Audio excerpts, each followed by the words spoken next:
Hello. I thought I had your name on and I didn't. I just got a notification that we are now live on Facebook. Hot damn. Woo! Let's hope it stays.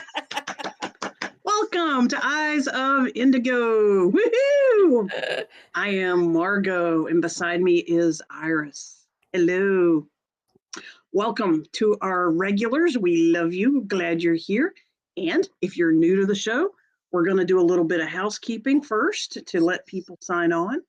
But we also have people listening to us from the future in audio recording. So, greetings and hello and welcome to the newcomers and to the audio listeners of the future. Welcome from the past. As we time travel to your ears and brain from the magic of the airwaves. Yes. For sure, for sure. But welcome to the show. A little bit of housekeeping.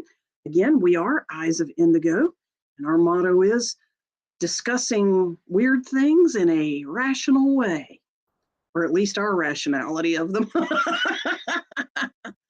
And I am Margot Ross Sears. This is Iris Carter. We have been doing this show essentially weekly since September of 2020. You can see a Iris, what would you call that page on your website that has the compilation that tells people topics that they can jump to? It is a directory of all our Directory. programs and it's searchable. So you can put in, do a find like Control F and search all the topics that you want so you can find stuff quicker. I need to update it for this month, but I think I'm caught up otherwise. Very good. Thank you for hosting that on your site, which is, if anyone's interested, iriscarter.com. So that's you can find the pretty. directory to Eyes of Yeah. Indigo there. Yeah. Main menu has that link too, right? Yes, the main menu is Excellent. on that link and it has um Eyes of EOI directory. I mean it's Eyes of Indigo. So yeah, you can find it. Then there it goes across on the screen. Yeah, perfect timing for it. So my blouse matches our colors. Yes, that is Actually, they weird. both do. That's it. That's not intended. No. Apparently, the universe intended it. That was awesome. And okay, cool, cool. So, we can also be found in recordings in the past on platforms like iTunes and Spotify and all of their aggregates as Eyes of Indigo as well. Feel free to listen to us and rerun on those channels. So, Iris, where are we going today, or what is our Excuse me. Earth? Before we start that, I Okay, got this frog. water, water, Yeah, I've got water and pina colada, virgin pina colada. But hey, late at damn, I night. missed out. I'm No, middle aged and late at night. last week I was talking about some portal cards, and I just wanted to show real quick. Let me take our names off so it doesn't take up so much space. And then the website for the portal cards, I'm going to run it across the bottom. They're done by a friend of mine. Her name is Margot with a T. Robinson. These are the backs of the cards. So all the backs are the same, of course.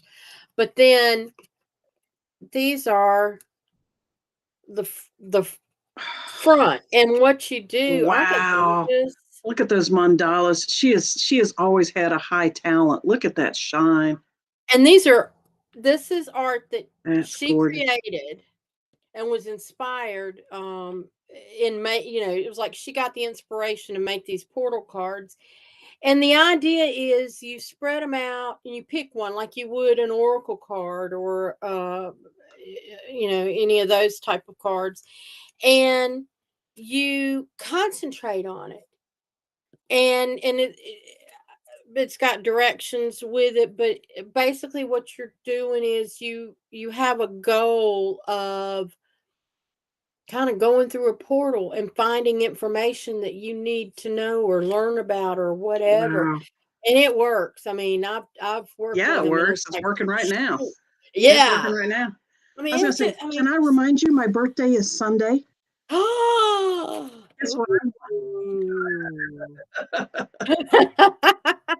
Those are yeah. beautiful. Those are Happy birthday. beautiful. Yeah, that would, Yeah. yeah. And so you can go visit her website and look them up, and you can read the explanation and all that stuff. But I promised that I would Show that. share that information, so I found it. Okay. Thank you. Thank you, And Margot Robinson, for letting us have that on our show, because our audience is definitely the type of people that would, yeah, yes, yeah, CDUs of them are awesome. Oh, thank you, Ronald. He said yeah. happy birthday. Ronald says happy birthday, and yes, you can comment tonight because we've got it going on. I think both sites are going now. I don't know last week what the hell happened. Both YouTube and Facebook acted up. It was I weird. think we said the presidential T word and the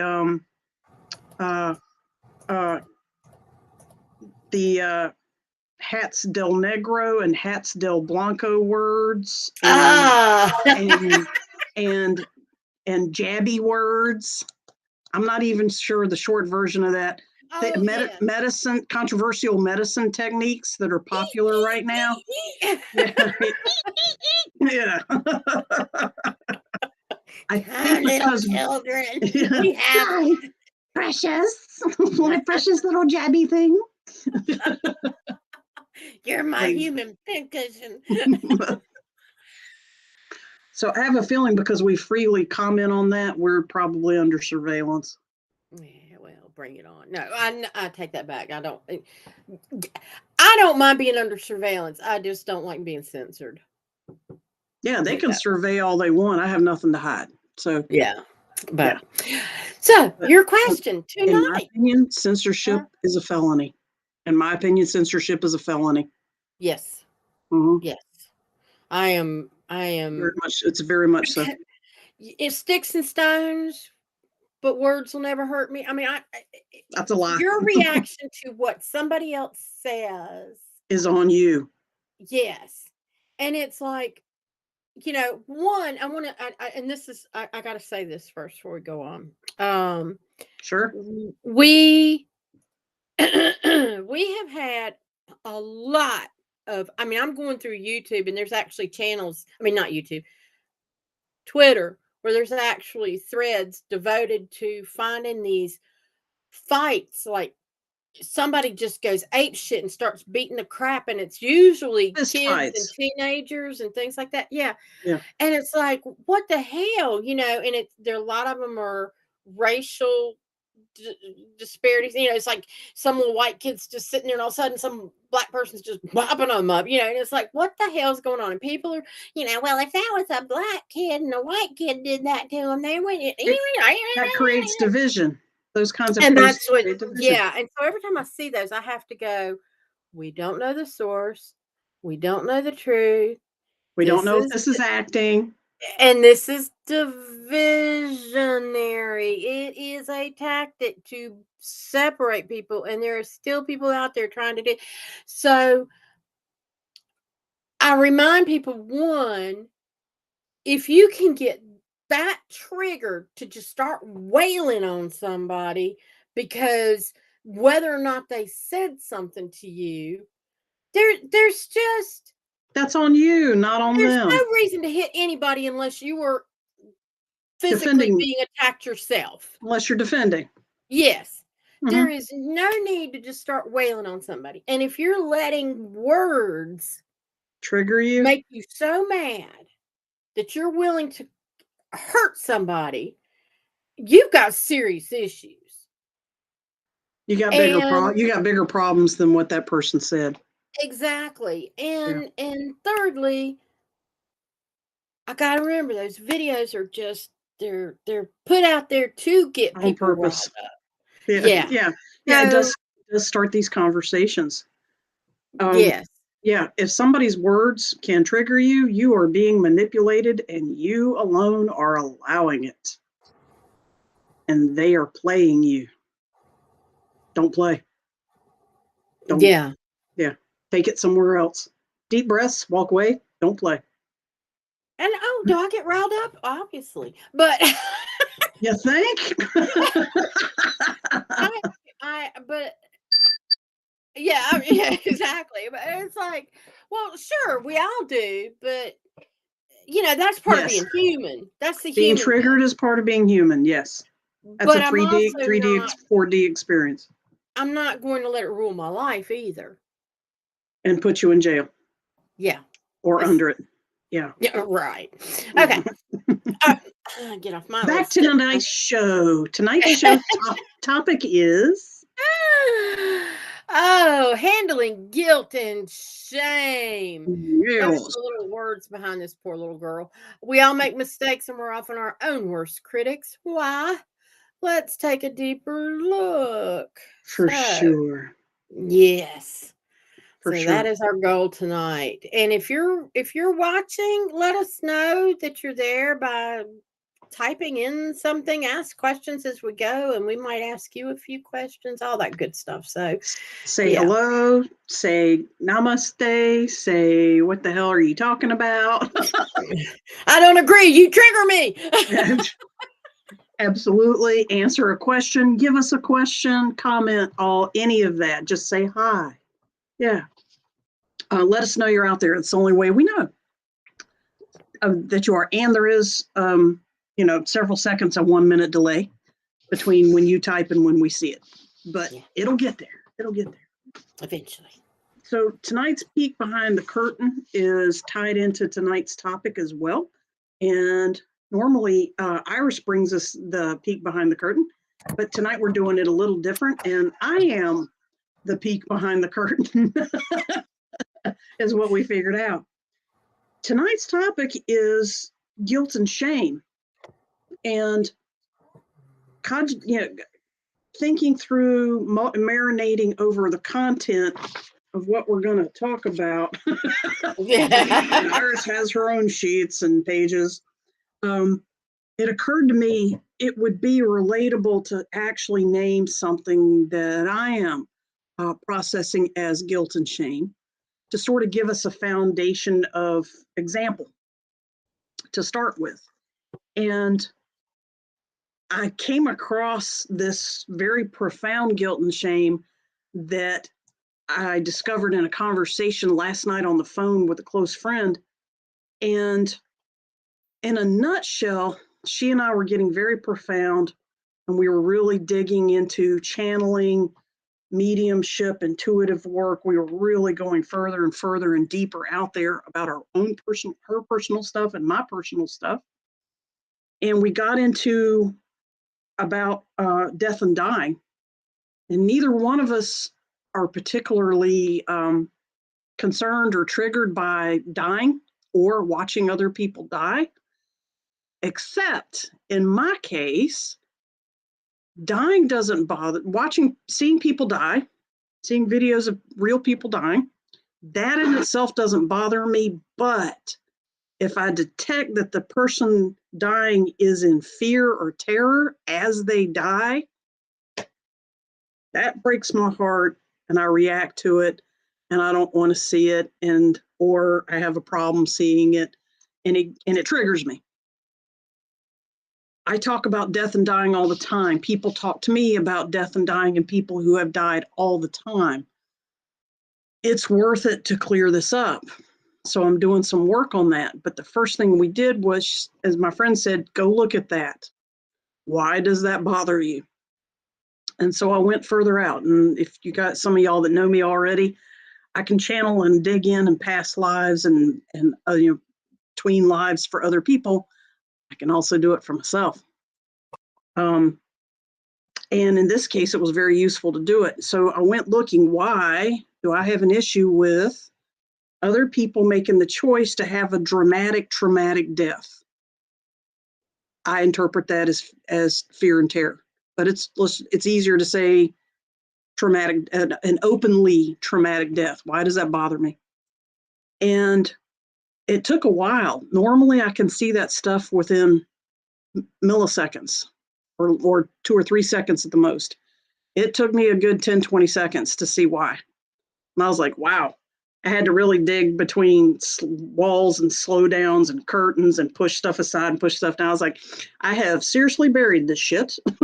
I am trying not, I have apparently set it up so that it's hard for me to see why. And that's what led me to, oh, I have guilt and shame. And the example of my guilt and shame is actually very simply in past lives, not all of them, but in a few past lives, I died a traumatic, scary death in a past life. And the usual sequence is once you die, on the other side, you know, as you go to the light and cogitate on what you did and process it and learn from it and go to and chill. Catholics call that purgatory or whatever you want to call it. Apparently, I didn't do that so well. Apparently, grace and ease were not on my agenda. I did not use the gifts of grace and ease. Apparently, I completely freaked out and went, oh, I can't do that. That's too much. What did I do wrong? Something went wrong or whatever. I'm sure I had a variety of reactions. Remember, this happened more than once because I tried to do it again and tried to do it right. That was not my strong suit, apparently, was processing a traumatic death. So I link a sense of shame and or guilt to witnessing other people having traumatic deaths. It's been hitting my subconscious and then later on my conscious awareness. And that is my journey it's one of my journeys to heal my attachment to the guilt and shame of being imperfect or not doing it right and judging myself for not accomplishing the goal that I sought in doing that in the first place. Do you see what I'm saying? That's a true feat to be able to judge yourself for how you died.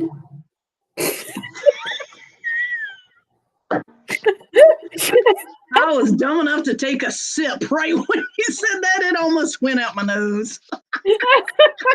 Almost got a spit take out of that one.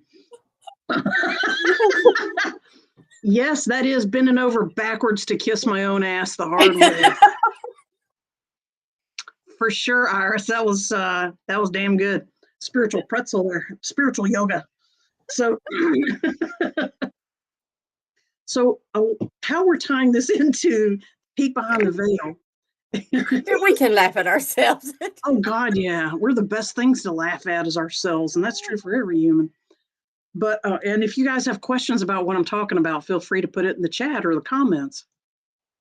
So the Peek Behind the Veil, excuse me, is a more simple version of the story I just gave you, in that there are thousands, maybe even hundreds of thousands of people, men, women, and a lot of children who also can remember past lives. And this is not, and ours is one as well. And this is typically not information that our culture, our teachers, our main institutionalized religions, I'm trying not to get us censored again. Our main institutions of religion don't want us to think about, believe in, experience, or validate, because that would supersede their power over controlling their citizenry.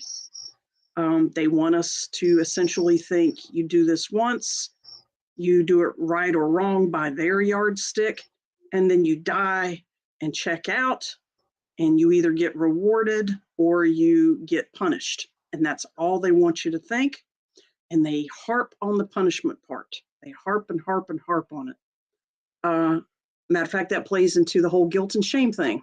The biggest proponents of guilt and shame, guilting and shaming, are into institutionalized religions. Not all religions, I want to be clear, not all faiths, not all religions. I am specifically pointing at modern institutionalized religions, which some are thousands of years old, but there are variations of those religions that are more genuine in my experience. I want to Caveat that is my opinion based on my experience. And if you know my background, I got a lot of experience in religion. So coming back to where we are, that's the peek behind the curtain. Go Google children who remember past lives, or or Dogpilot, or what's the other one that we use? Iris, to do searches on the internet. DuckDuckGo. DuckDuckGo. You're probably going to see more than you will on Google. But there's thousands of stories. There's TV documentaries. There's movie documentaries that are not Hollywood made about people who understand, remember, see, talk about, and very much substantiate their past life memories. So, in multiple cultures around the world, all ages. Iris. I wanted to add, you and I talk a lot because of the nature. I mean, we are a socio-spiritual program, so Yes. we do talk about different religions, but in no way are we bashing them. Do we? Sometimes we'll poke fun, but we're more poking fun at ourselves because we grew up in traditional religions backgrounds, or and we Yes. grew up in a fucking Bible Belt, and I don't think those words are supposed to go together. No, it's entirely appropriate. Entirely appropriate. Bless your heart. Bless your heart. That's appropriate.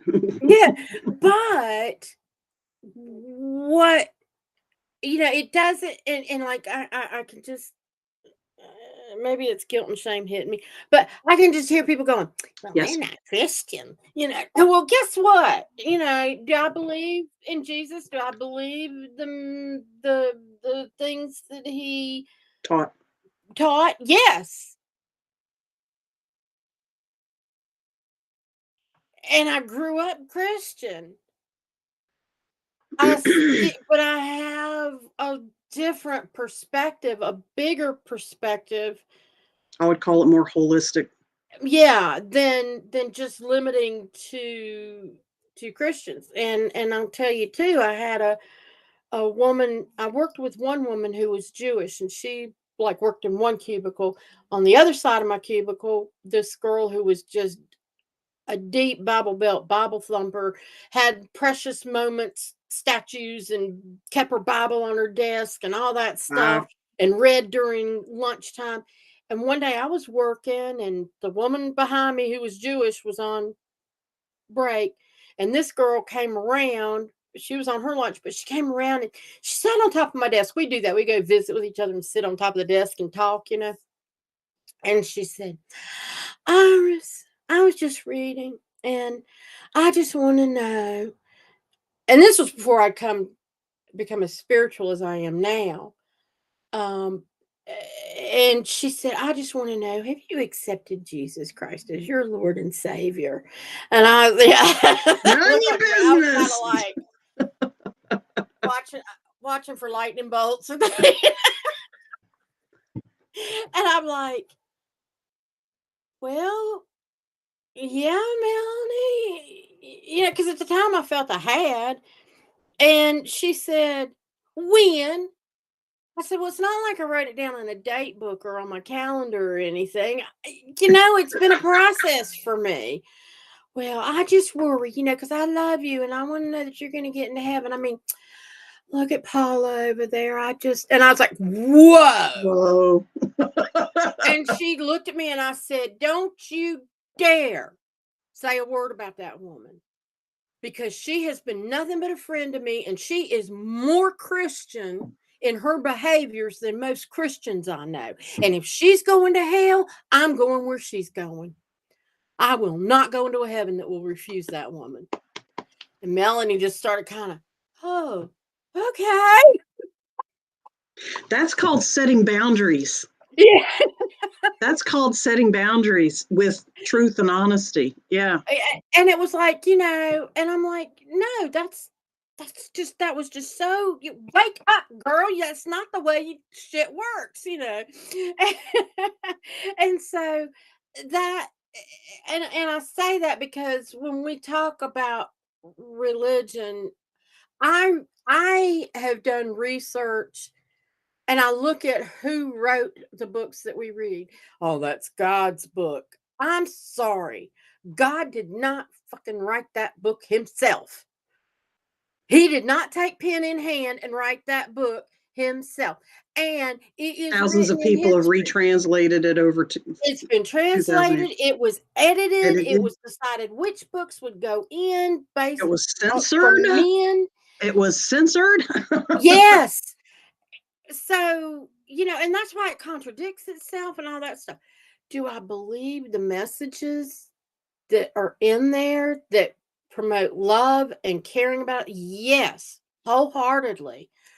But because it's important in this show, because a lot of guilt and shame comes from religion. And so I don't want people to think we are bashing religion. Everybody's at their own level. Everybody has Their needs for interpretation. whatever they're Yeah. into. And that's fine. I respect that. I'm not trying to Change that. yeah, I'm not, but I'm also giving people a way to Another open view. up their thoughts. Another And view. so, yeah, so I just, and thank you, Rosemary. I appreciate that. I know where to go when people start throwing rocks at my house. Not going to happen. There are so many closet belief people that will not speak this way in the South out loud because they're afraid of persecution, when ironically they themselves believe more open-minded than their congregation teaches. Yes. Yeah. So All right. that was our peek behind the curtain. Yeah. Related Still, to today's show. Yeah. Related to today's show. So today's show, the topic, as Iris mentioned earlier, is about guilt and shame and ways to handle that. It makes sense to talk about, well, you guys know what guilt and shame are, how it's, so there's defining it's a waste of time. More specifically, what is the difference between guilt and shame? And to be a little more textbook, I went to Psychology Today and got some notes about guilt and shame and pulled out pieces that spoke what I know a little more clearly. And shame and guilt are two closely related concepts.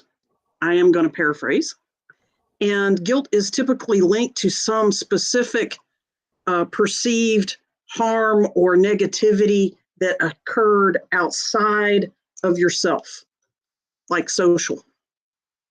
Shame involves negative feelings or perceptions, perceived harm or negativity about oneself. So the difference is outside of you, inside of you. Okay. Iris, we were talking about what are some things that inspire guilt? And we thought we would also throw that to our audience. Guys, if you want to name a few things. How did that happens sometimes when I put something on full screen and then bring it down. So hopefully Margaret will find her way back in a second. But what she was saying was, yes, if you can think of things that inspire guilt and shame, or either of those emotions, please bring them up. And come on, Margot, where'd you go? And also, oh, here she is. And she's coming. It's working. There you go. Sorry, There you dear. go. Now, there's probably the internet around here. It drops out on occasion. They're switching us from cable to fiber optics. So it can be blotchy around here. So thank you. Well, and I told people, what you were Actually, I saying. can still see and hear you. Oh, okay, good. So yes, I heard you continue my requests. So, and guys, you can name stuff that you've seen other people feel guilt or shame over. You don't have to name your stuff if you don't want to. You can. And Iris has some funny and philosophical memes for us. Okay, so this one, the panda bear is sitting there and just kind of sitting around a stump with his hands up, paws up on top of it. Hunched over, looking sad. Yeah, yes, I confess, wallowing in guilt, sin, penance and shame has not taken me any closer to God. And it will not. No. That is not And where the ultimate divinity is. no. And then here's another bear, since we got bears. Years of Christian, it's just a bear looking pathetic. Years of Christian guilt and self shame have rendered me incapable of any physical or emotional intimacy without having mild panic attacks. All right. There's an oxymoron in there. Self-shame. It said self-shame. It said guilt and self-shame. Shame is only about yourself. That's Although like we saying, try to shame other people, we try to that's make true. other people feel guilty Feel about shame. themselves. Yeah. And we touched on that. There's other, we were talking, and that's what we asked for, is examples of guilt from people watching. If you'd like, if you can name things. Thank you. Happy birthday to me. Thank you. In a few days, not now. And if you guys want to type that, you can, but just in general, things that make people feel guilty. But Iris, during the pre-show, you were also mentioning, we talked about social shaming, and you rattled off a few types of shame that you discussed on Saturday Yeah. with the Earth Star group. I would. Dale was on our show and he talked about this book, and I want to throw his Website. information up here. Yeah, just so you know, Dale Stacy wrote this book, and I was in a workshop with him where we were discussing. We were up to the 4D shaman, and the 5D shaman workshop is in March, so you can go to his website and look that up too. But I thought it was interesting. A couple of things as we were going through the book, I was like, oh, I got to bring that up in our discussion. One is, let me see. I'm thinking I have a couple of things. Okay, so we typically think that we have to forgive people. And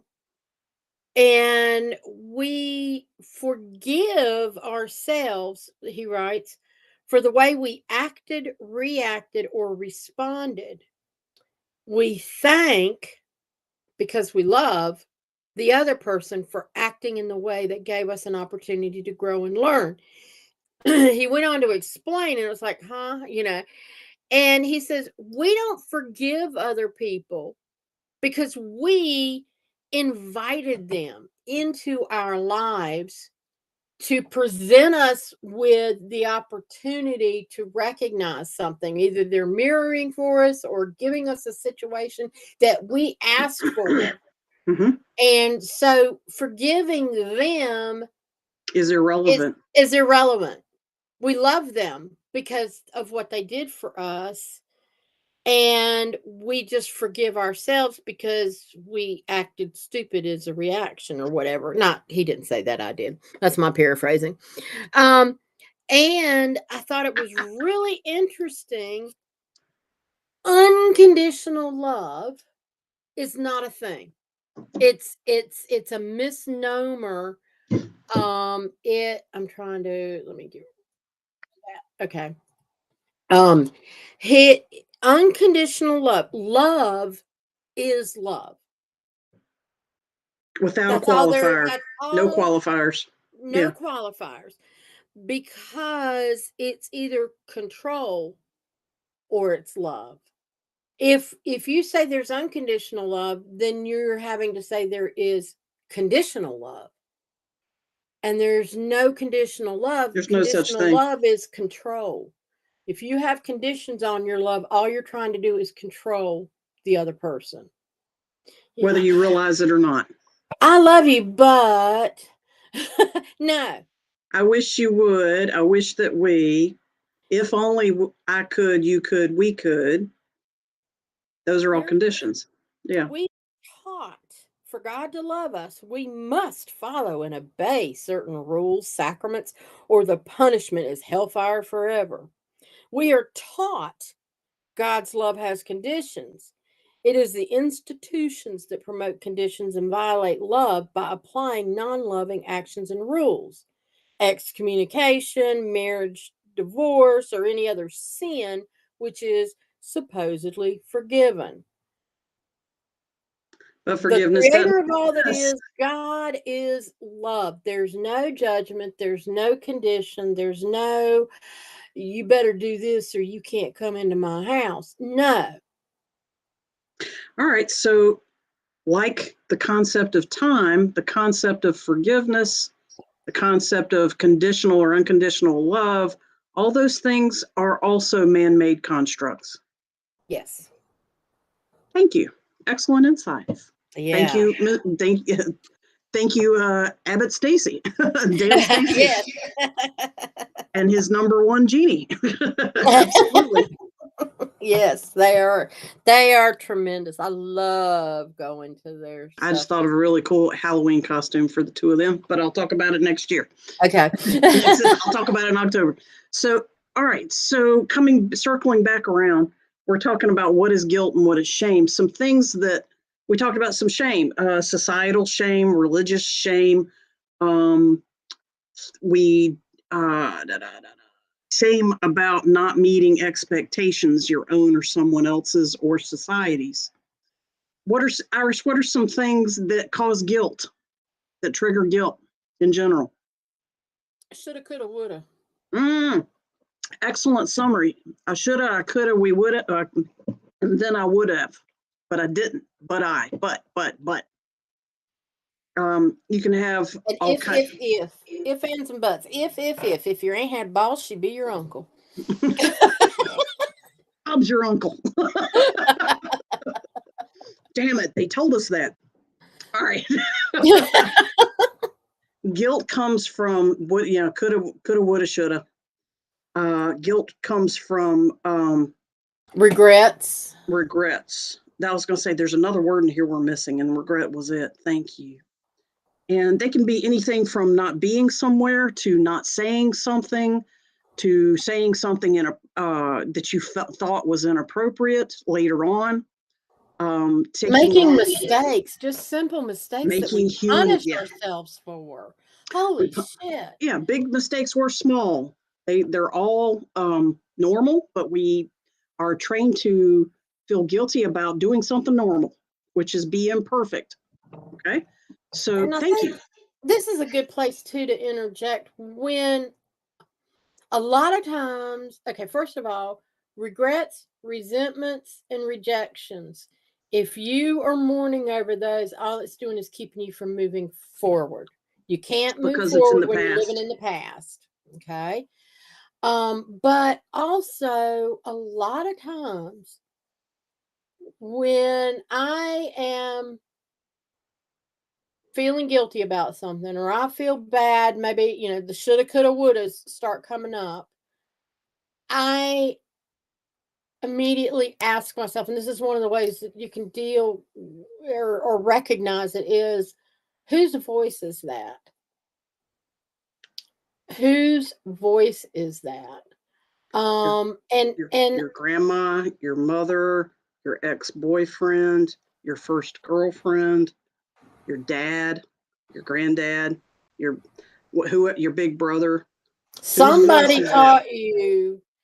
And I'll go ahead. This is a good time to share a story. I felt guilt and shame for many years and have told really very few people about it. When I was 16, had a crush on a guy, and I had finally gotten over the crush. But he was in he was actually in a play that I was in, and he was also in a band, stage band at school that I was in, jazz band. And but I'd had a crush on him. But and he'd act like he was interested in me, and then he goes, I mean, okay, so whatever. And I finally got over it. Kind of okay, he is what he is. But he was still a friend. I had to hang around him a lot, and he also had a car, and it was we had one car in my family. I couldn't drive, and it was nice when we had gigs and things that we had to do or play practices or whatever. He'd give me a ride because we lived right down the road from each other. So, and I was appreciative of that. And one time he stopped on the way home from practice. We had a play rehearsal on a Sunday afternoon. And on the way home, he said, I need to stop by the house before I drop you off. And I said, okay, that's fine. And I was sitting in the car and he said, aren't you coming in? And I said, oh, come on. How long is it going to take? And he said, well, you can wait if you want, but it's chilly and it's going to take me a minute. And I'm like, okay, whatever. So I go in the house. He ended up pushing me back to a bedroom and raped me. And I blamed myself. Even though I kept saying no, and I didn't want to hit him because I didn't want to hurt him. How logical is that, right? I should have slapped the ever-loving shit out of him and kicked him in the nuts but I was like, he's a friend. Why is he doing? All these thoughts are going through your mind. And majority of rapes happen between people who know each other. Exactly. And I mean, and the next day, I called a friend when I got home and was sobbing to her and saying, I was so stupid. I went in that house and she's trying to tell me, no, it wasn't your fault. And he chose to do that. And da, da, da, da, da. The next day in band, I go in and he is talking to a mutual friend. And and they both kind of looked at me, and the mutual friend came over and was grinning and trying to tease me. And he said, so I hear you like to be raped. He told his friend what he had done and made a joke out of it. And the friend thought it was play acting. And I went, he was and normalizing evidently it. all the color went out of my face. The friend went, oh. And he didn't say another word and walked and just kind of slumped and walked away. And so I knew he knew what he had done and his friend knew what he had done. But still, for years, years, I would think about that and beat myself up. Why did I go into hell? Why did I do that? And it wasn't until probably 15 years later I was in therapy about something else. And it came down to it. And my therapist looked at me and she said, Iris, if a 16-year-old girl came up to you and told you that story, what would you say to her? And I'd say, oh, all I could do would just be embrace her and tell her, how loved she is and how it's not her fault. And she didn't do anything wrong. And she said, so why the hell can't you do that for yourself? And I went,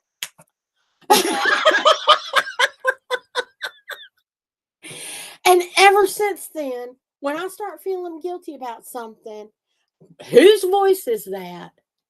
And what if someone else? What would I do if somebody else told me that same thing? I use a version of that when people are talking to me about when they're beating themselves up over something. And I go, okay, if your best friend did exactly that, would you beat him or her up over that? Would you berate them? Would you say those things you are saying in your head to that person? God, no. Then why are you saying it to your only and true and only best friend, which is yourself? Exactly. The only person that's going to stay with you forever is yourself. That's your best friend. And they're like, oh. And same thing, when they put it on somebody else's plate, the view changes. Yeah.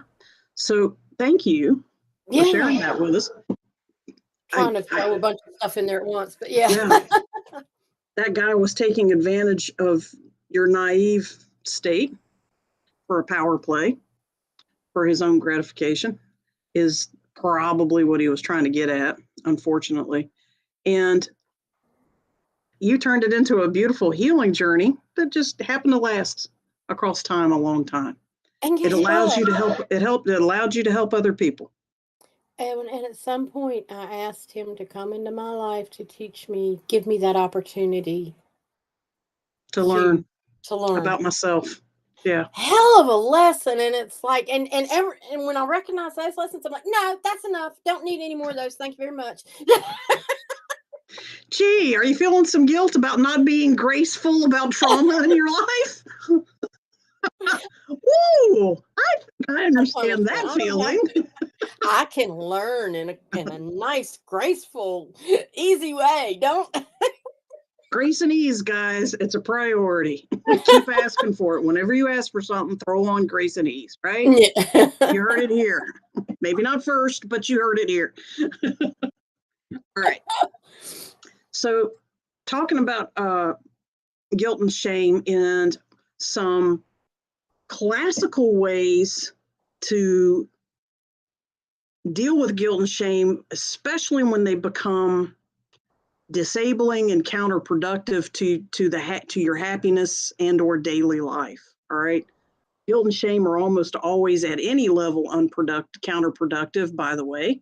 But once you're aware of it, some pointers that Psychology Today brought out that I paraphrased, and I took out some of their advice, and I'm not going to say some of their advice because I didn't think it was very good, but some of it was excellent. Some things you can do are, first, you can try reflecting on factors in the situation that were beyond your control. Okay. You can also acknowledge that you know what you know now that you didn't know in the past. Iris gave us a good example. What she knew as a grown woman was a lot more sophisticated than what she knew at 16. And acknowledging that you didn't know that when you were 16 is another way to start letting yourself off the hook. Okay. Another trick to try is consider whether or not your standards for yourself are a little bit too unforgiving. I know we talked about what the word unforgiving is, but I'm talking about they're too stringent. Your standards for yourself are possibly and most likely too stringent. You're being too strict, probably for other reasons that also have to do with guilt and shame. All right.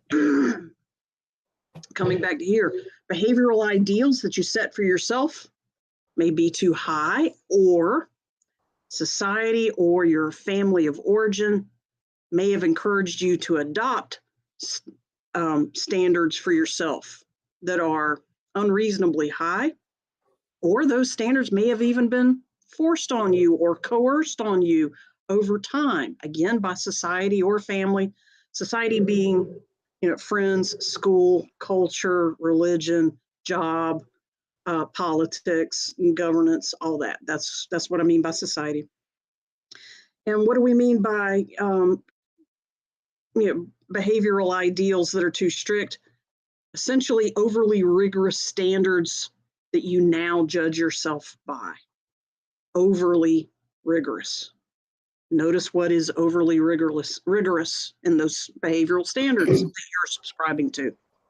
Another trick to analyze yourself a little bit by is acknowledge and honor your sacred right to protect yourself.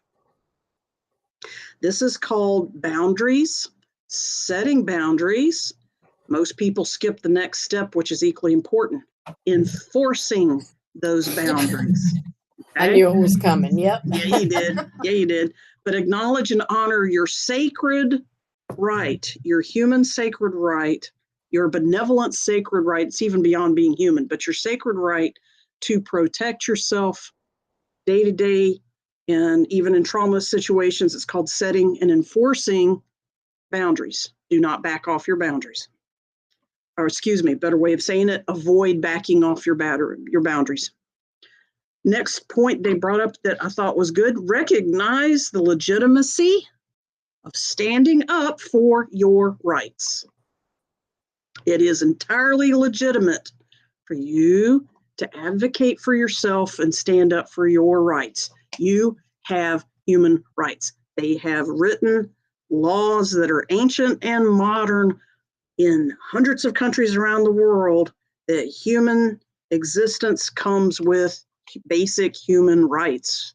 We even actually use those words in American law. Okay. And guess what? Even without those, we have divine rights as well. That's another level that you're going to go into a more philosophical level. Absolutely. There are divine rights along with that. And then the last point that they made that I want to expand on a lot more refers to pay attention to your self-talk. The words, the phrases, the feelings that you express in your thoughts in your mind silently or muttering or talking about yourself to other people. Consider talking compassionately but authoritatively to yourself or your inner child or your ego. Your ego has a tendency to stop you, limit you, cause fear because it wants to protect you. It's a lot like a very primitive child. So, talking compassionately but with authority to your inner child or your ego, such as you're trying to do a new meditation that's that you're doing visualizations of places and things that you haven't thought about before, a guided meditation. And ego keeps throwing in worrisome thoughts like, oh, is this going to take too long? Am I doing this right? Should I stop and start over? Should I open my eyes and make sure that the instructor is or isn't looking at me? Oh, did I turn off the iron at home? Do I know where my car keys are? Oh, shoot, I forgot to take my shoes off before I came in. Did I offend anyone by that? Oh, crap, am I ever going to be able to come back and never have friends again? I'll die alone. And that is what your ego is trying to make you think about. All right, maybe not that dramatic every time, but ultimately it does.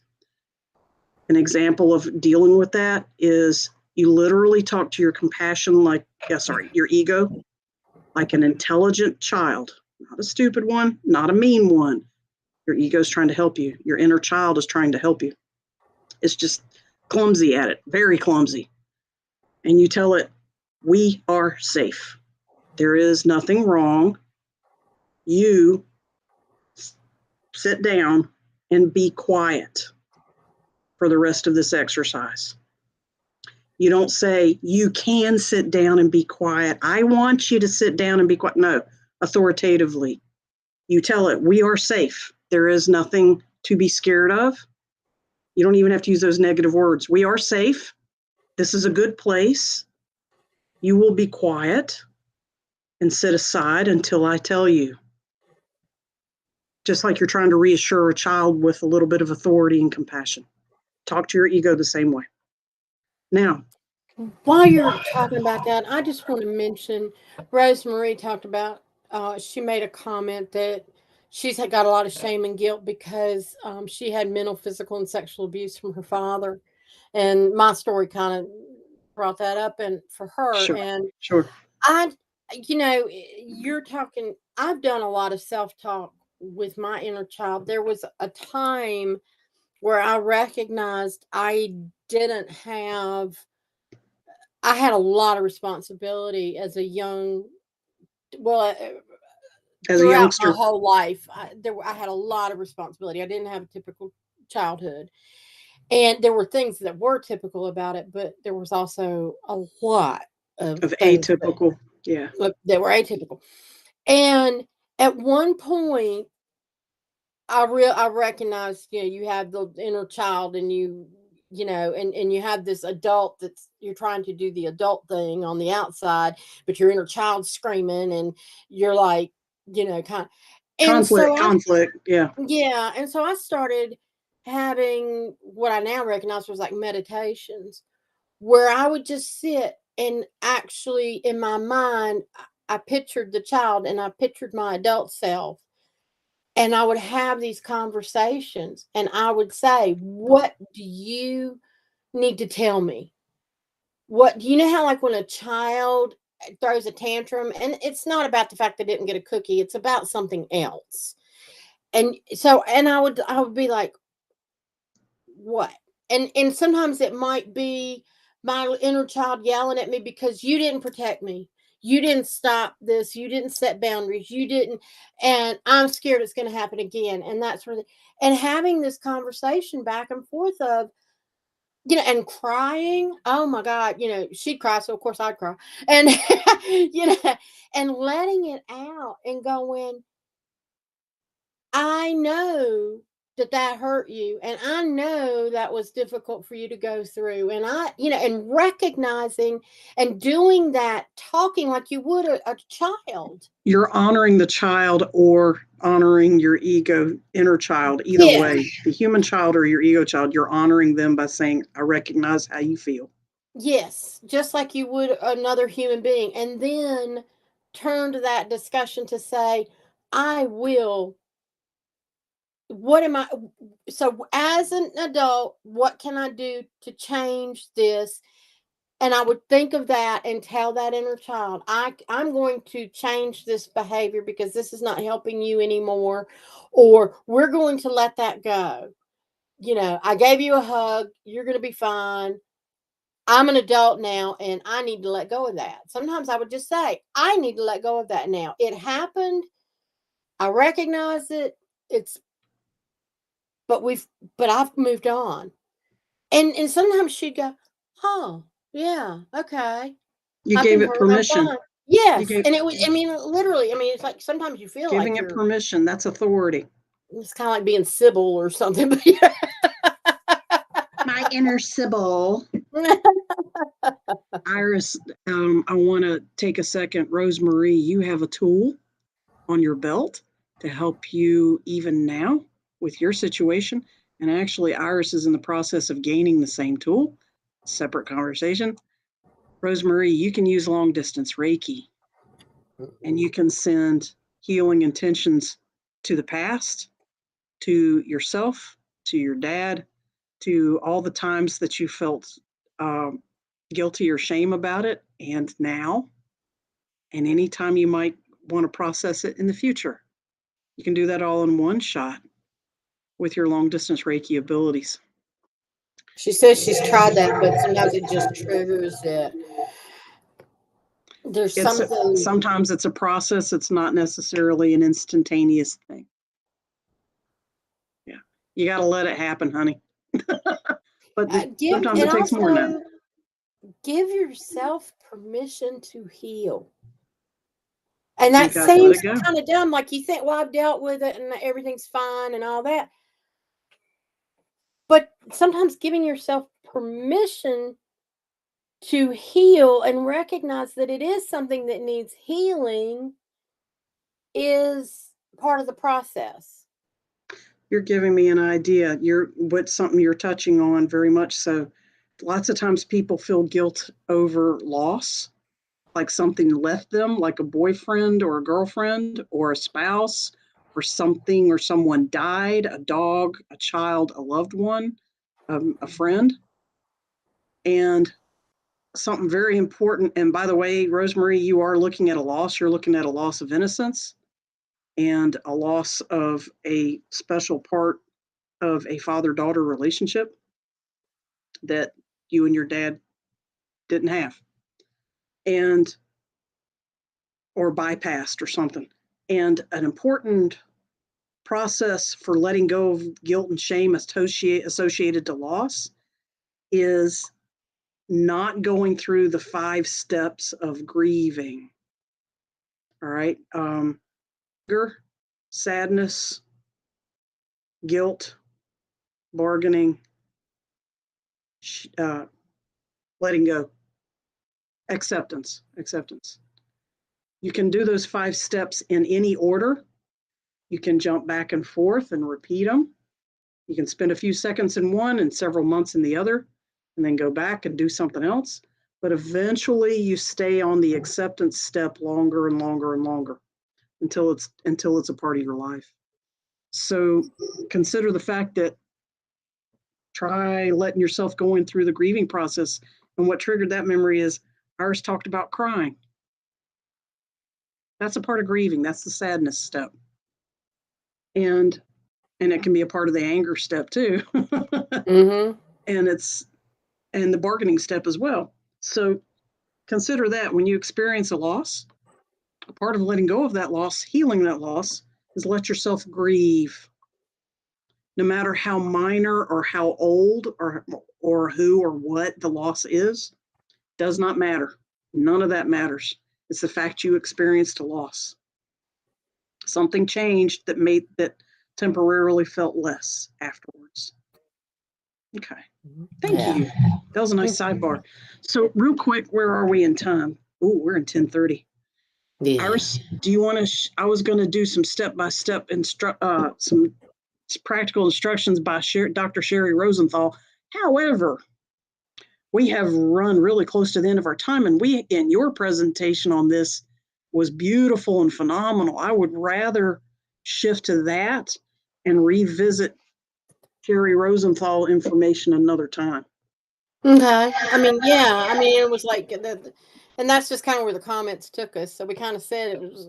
Yeah, I'd rather organically stay with discussing stuff with our audience and with each other. So you've got the stuff, the answers and the approaches that I mentioned for managing guilt and shame are typical clinical approaches. And if that style of approach works for you, you can use that. However, there are much more spiritual, philosophical, deeper, wider, more profound, less black and white, I guess you might say, ways that Iris has brought to the table that I think you guys would enjoy benefiting from. Yeah. Iris, please regale us. Do what? Please regale us. Oh, well, I mean, I've already. What do you mean? You're talking about some of the ways that. Well, I was talking about. Well, you did talk to me during our presentation. Was there more you wanted to say about handling guilt and shame?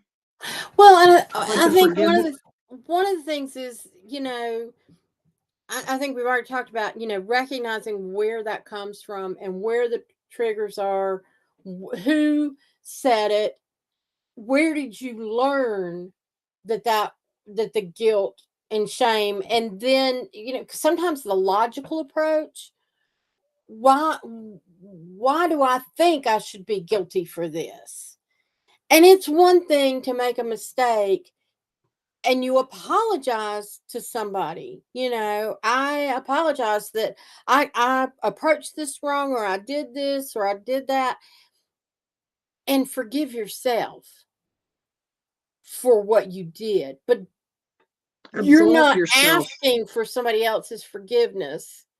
Consider the word absolve instead of the word forgive if you want to keep in line with the philosophy that you learned that forgiveness is a man-made construct. Yes. So absolution, which means you are no longer responsible for this transgression. You are absolved. Yes. And most of the time, when we look for absolution, it's from our own perspectives, our own filters.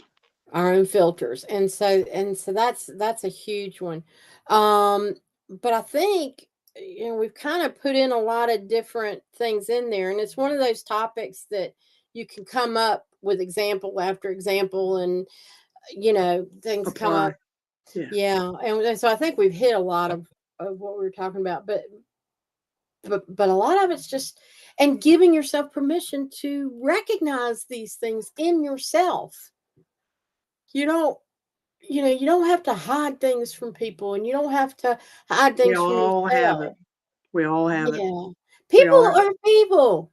We're here to learn, and that's why we're in this 3D world. We chose to be here.